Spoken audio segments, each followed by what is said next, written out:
Ya. Assalamualaikum warahmatullahi wabarakatuh. Waalaikumsalam warahmatullahi wabarakatuh. Halo teman-teman, di materi kali ini Hukum Tata Negara, kami akan berdiskusi tentang hermeneutika hukum. Untuk mengetahui lebih lanjut, mari kita bahas dan berdiskusi bersama-sama. Materi pertama akan dibacakan oleh Jessica. Hermeneutika hukum. Hermeneutika hukum adalah ajaran filsafat mengenai hal mengerti atau memahami sesuatu atau sebuah metode interpretasi terhadap teks di mana metode dan teknik menafsirkannya dilakukan secara holistik dalam bingkai keterkaitan antara teks, konteks, dan kontekstualisasi. Teks tersebut bisa berupa teks hukum, peristiwa hukum, fakta hukum, dokumen resmi negara, naskah kuno, atau kitab suci. Secara etimologis, kata hermeneutika dalam kurung Inggris hermeneutik berasal dari kata kerja Yunani hermenein yang berarti menafsirkan dan kata benda hermenia yang berarti interpretasi atau penafsiran. Satu, tetapi kedua kata tersebut pun memiliki pengertian menerjemahkan dan bertindak sebagai penafsir.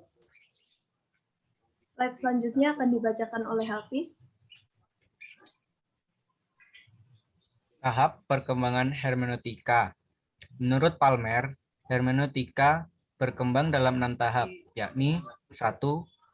Hermeneutika sebagai teori eksegesis Bible. 2. Hermeneutika sebagai metodologi filologis. 3. Hermeneutika sebagai ilmu pemahaman linguistik. 4.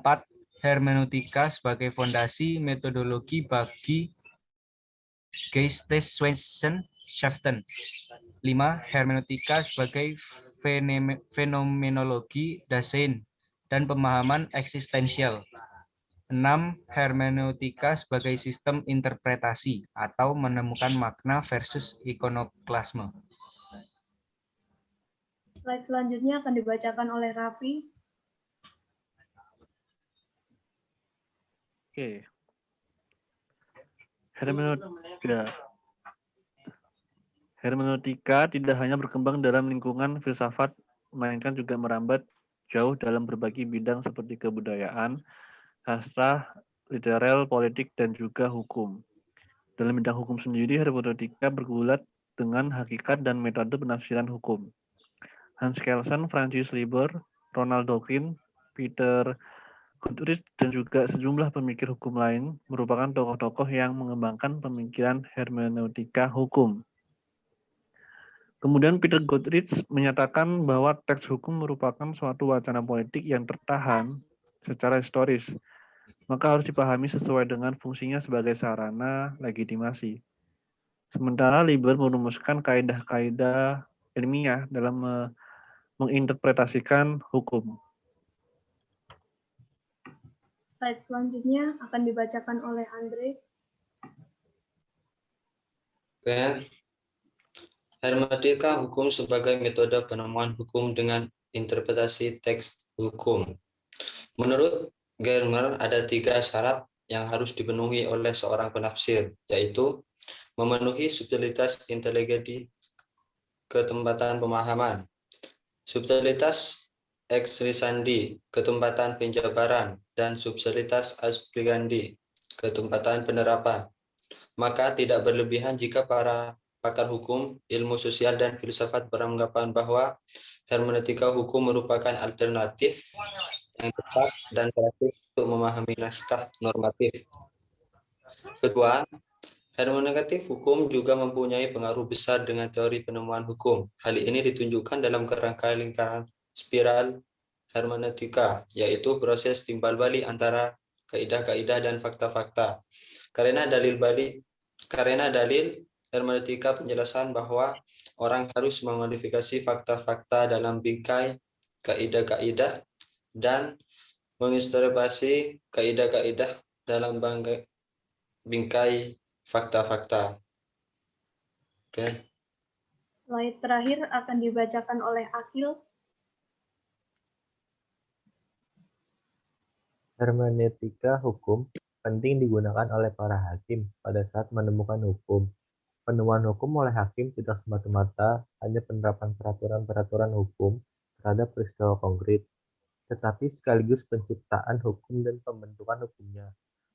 Menurut Gadamer, metode hermeneutika hukum pada hakikatnya sangat berguna ketika seorang hakim menganggap dirinya berhak untuk menambah makna orisinal dari teks hukum. Oleh karena itulah, hermeneutika hukum berfungsi sebagai metode untuk interpretasi atas teks hukum atau peraturan perundangan yang dijadikan dasar pertimbangan serta interpretasi atas peristiwa dan fakta akan sangat membantu hakim dalam memeriksa dan memutus perkara di pengadilan.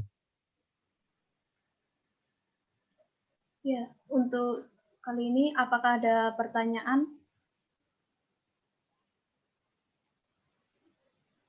Saya mau bertanya. Saya nanya. Ya, Hafiz mau bertanya.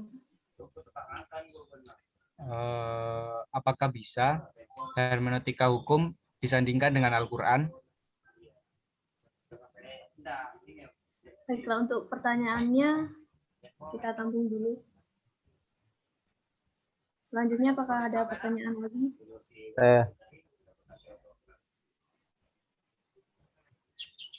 Siapa? Iya, Jessica. Saya mau bertanya. Kapan hermeneutika hukum digunakan dalam suatu hukum?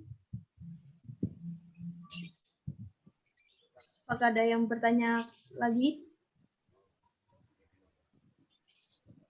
Saya. Siapa? Oh ya, Andre, silahkan. Kenapa harus ada penafsiran hukum?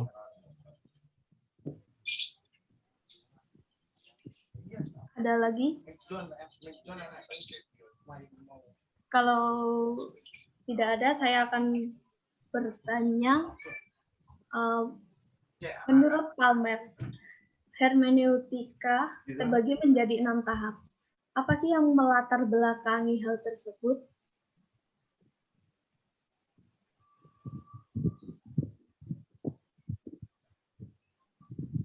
Apakah ada ini jawaban yang sudah?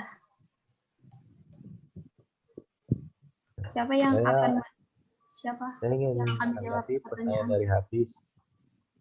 Iya, silakan. Menurut saya tidak bisa penafsiran diterapkan untuk Al-Quran karena penafsiran yang ada di Al-Quran belum tentu sama dengan penafsiran hukum. Contohnya nikah siri. Nikah siri diakui oleh agama Al-Quran atau agama, tetapi tidak diakui oleh hukum.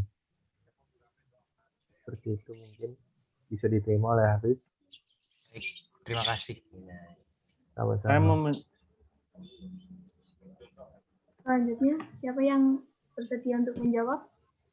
Saya mau menanggapi pertanyaannya Jessica. Ya, silahkan. Bisa diulang Jessica pertanyaannya? Pertanyaannya tadi, kapan hermeneutika hukum itu digunakan dalam hukum? Oke, jadi gini, dikatakan kapan hermeneutika hukum itu digunakan, itu pada saat para hakim menemukan hukum. Jadi di mana penemuan hukum oleh hakim itu sendiri tidak semata-mata hanya untuk penerapan peraturan-peraturan hukum terhadap peristiwa yang konkret, tapi itu juga sekaligus penciptaan hukum dan pembentukan hukum itu sendiri. Nah, lalu hermeneutika hukum ini pada hakikatnya juga berguna ketika seorang hakim menganggap dirinya berhak untuk menambah maksimal orisinil dari teks hukum itu sendiri. Nah, maka dari itu hermeneutika hukum juga bisa berfungsi sebagai metode